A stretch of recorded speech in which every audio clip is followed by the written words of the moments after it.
everyone, welcome to Embracing WellTech's Future. My name is Ashlyn, I'm your project director, and I guess I should say Xin Chào, which is hello in Vietnamese. Our goals today are to get you accustomed to the Vietnamese business culture, some of the nuances that make it different from America. We're going to be talking about common business practices like gift giving and some of the nuances there that make it important that you'll want to remember. And then we'll be talking about hosting those business meetings, hierarchy over there, who you're reporting to, and we have a couple resources at the end to help you be a little bit more comfortable before you go over there. When we talk about business etiquette, it's definitely different than America. America is a lot about the individual.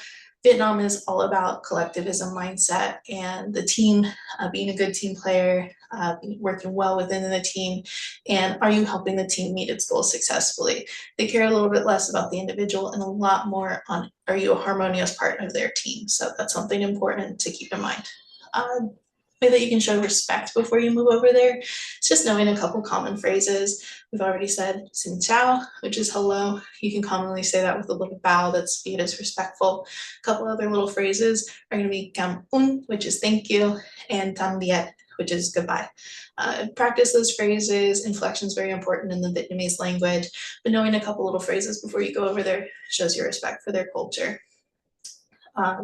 Some business practices that you want to be aware of is Vietnamese is definitely more of an indirect culture than America. In America, it's really common to say no. That's an acceptable answer in a business setting.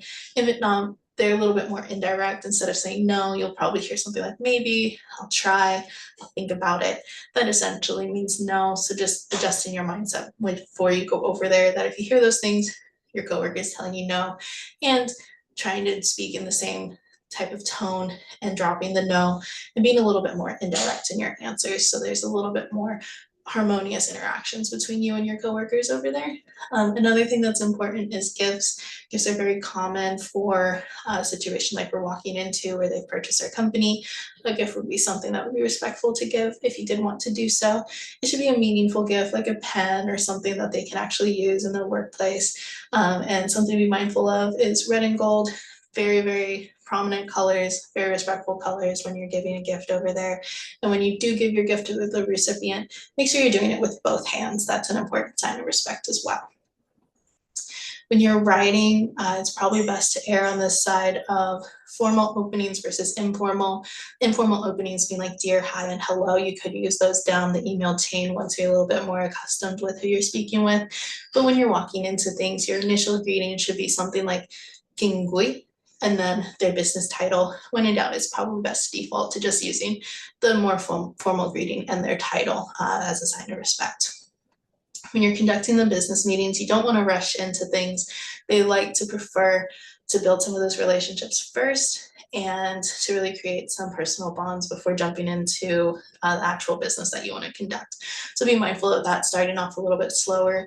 Creating some of those relationships first is definitely very important. And if you are exchanging business cards, a couple things to remember is just like with the gifts, when you do want to give your card to the recipient, make sure you use both hands. That's a sign of respect.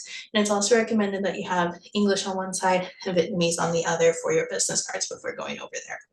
When you're actually hosting the meetings, it's preferred that those meetings do happen face-to-face. Even in post-COVID time, they do prefer face-to-face meetings. And when you are greeting everybody, it's important to know the seniority hierarchy, who's the most senior member that's going to be there, and greeting based upon seniority. That is a very big sign of respect in their culture.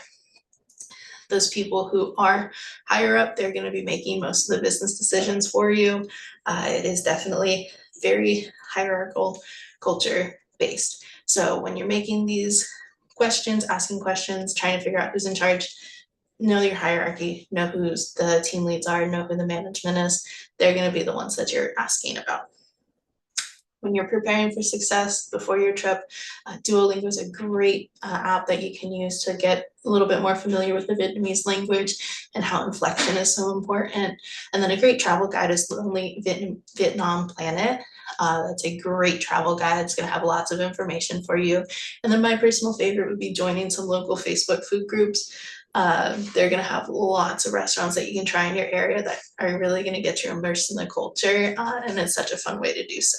So you guys have a great trip. I wish you all the best in your travels and have a great day.